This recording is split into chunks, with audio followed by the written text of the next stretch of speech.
of Plateau State has come to say it is sponsored genocide against the people of Plateau. With this development, sponsored genocide. Now, what are the people still waiting? To be annihilated before they can rise to defend themselves? I will tell you, the same governor, he apologized to the people of the Plateau. Tell them that we have failed them. That what they want now, what is left now for them is to everybody to defend himself. You cannot wait to be slaughtered in your own fatherland. You cannot fold your arms to be slaughtered in Your own father compound. father's compound by a foreign terrorist. The same governor give them a public apology that they have failed them. That the issue that what left for them is everybody to defend himself. When much damage has been done. So why are they waiting until much damage has been done? Life lost. That is what we are saying. Are you talking of what is the Enugu State Governor Mbadu is doing? What has he said so far? People they are massacring in some part of Enugu State, Uzuwan and the rest of them. He said they should not retaliate. He said they should not retaliate. Perhaps to wait for another massacre. Perhaps to wait for another massacre. Maybe by then he will apologize to them. Sorry, I failed you people. Oh yeah, everybody should defend himself. Over 70 communities have been sacked or more. In Plateau, 64 communities in Plateau. 17 communities or more in Enugu. 64 communities have been taken over by the terrorists. What about Enugu State? How many communities have taken over by the terrorists? And the Mba is not doing anything. Governor Mba is sitting down. He's not retaliate. Till when they finish you, that is when you retaliate. And who is going to retaliate when they finish? When is nobody, no soul there to defend his people? If it is sponsored genocide, who is behind these attacks? The sponsors. They should know. The number one citizen in that state should know. Which is the government. Which is the governor. The governor. The number one citizen should know, because life and property is he's sworn in that he is going to protect life and property. That is what he's sworn in for. He should be held responsible for the massacre. It is not just about apologizing. How long can you continue to apologize while human life becomes nothing? It's been wasted. He should be held responsible and be jailed. So your people you are governing, you are to serve as a deterrent. That is it. That's what they deserve. Because all this the sponsors of the Boko Harams will just give them a promise that don't worry, I will give you. You will become the vice president. You will become the president. We will make you president. That they will never dream of. That will never ever get to that position. No, back to memory lane.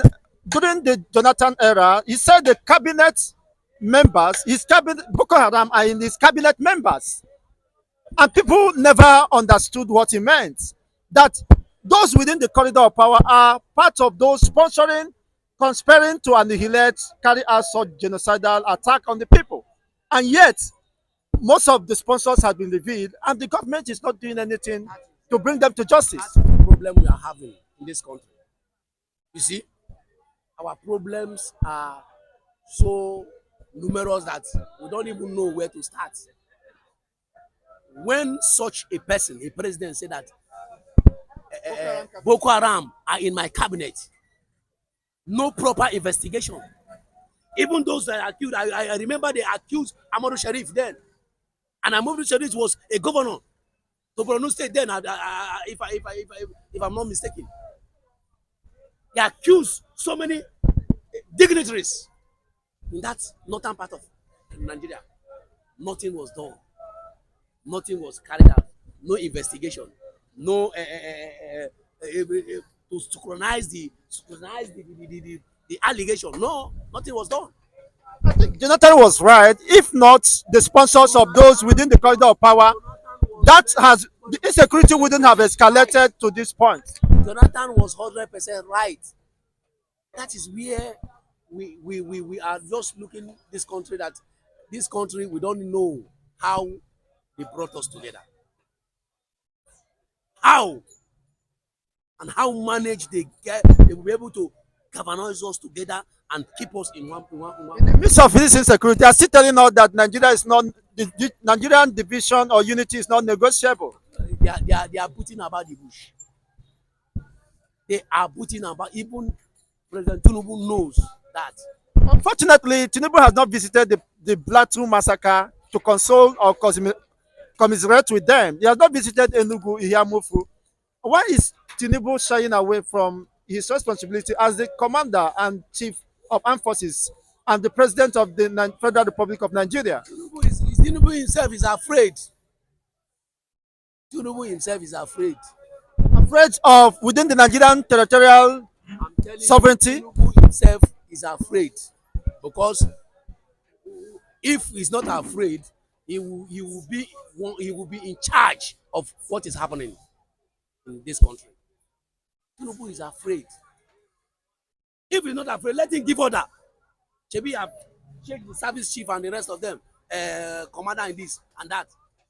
He has changed everything. But why is it? Why what is still happening? The story is still the same thing. In Uromi 16, Tinubu ordered for manhunt of those killers, but in Plateau, he said that the locals should reconcile with the Fulani herders to resolve the conflict. Is that how to put a father? Why the governor said is a sponsored genocide. Is a sponsored genocide beyond herders class. As a father, as a president, is that how to put an end to an issue that they should reconcile?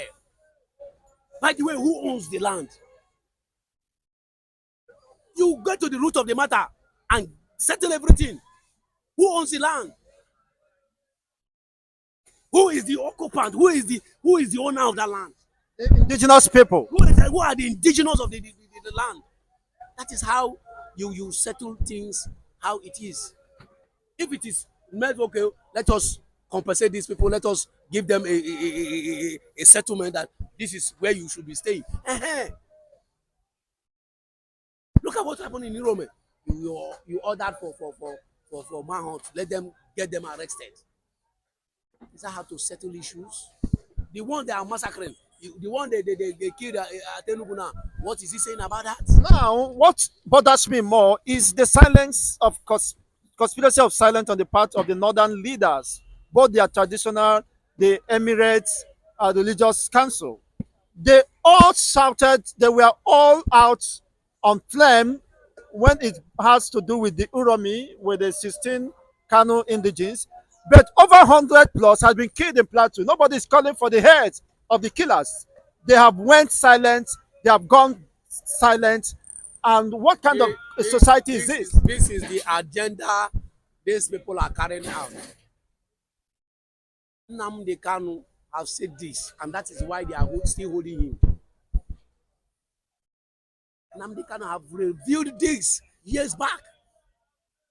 This is the plan of these people. Oh. This is the agenda that everybody should be alert. Everybody should be alert. They went after him. Tell me now, what is the offense of that young guy that they kept him into detention for over 4 years now? What is the offense? He have released all these prophecies he has given years back, and some people are saying, this guy is just what is he saying? When will he come? Now everybody is seeing it clearly. Now everybody go to the Benue. Didn't you see what they did to the Benue? It was horrible. Didn't you see what they done to Benue people? It was horrible. They went back to Plateau and then look now. What are you saying? In Southwest now, they combed everywhere. They've covered everywhere, waiting for the right time for them to strike. And everybody were there. Probably they say, hey, it will not happen because it am not getting to your state. When it get to your state now, they will speak up. Thank you once again. When you get to your state, you speak up. It's better for you now to start speaking. Justice to one is to be injustice to all. Exactly. That is not seen in Nigeria. Then what is the basis of unity? What is the basis of unity? Once you cannot speak You cannot talk the truth. You cannot speak against injustice. What is the basis of unity? Thank you once again, Authentic General. It's Thank been you, a my pleasure. people. You have spoken like the general you are. Thank you. Thank you for the justice done to this Thank you, subject. my people. The earlier you people started, our early start speaking up. I want somebody like Obasanjo. I want somebody, so many elites in Southwest here. Start speaking. Unfortunately, the beneficiaries of this flout system will never counter, of course, the benefit they have Because it has enjoyed. never gotten to their own people. Look at when it was they were killing it at Ibarapa. When the son on his own took it upon himself. Only him took it upon himself. It is the same there are people that said kill him, kill him. Who is him? Where did he come from? Who is his father? Are you listening to it? So when it get to you, then you know the pains of what others are passing through. So What's the better and the best way for you, all these our elites, is to start speaking. You understand me? Start saying the truth. If we cannot be together, let us go. Let us separate and go. It is not a force for us to be together. That is why you are holding Nnamdi Kanu for years. You want to go? Let them go. defend themselves? Let them go and defend themselves. Are you the one to fight them? Since you cannot defend them under the Since you Nigerian cannot defend them, let them configuration. go. Why are you holding them? Thank you once again. It's been a pleasure Thank having you, you. my people.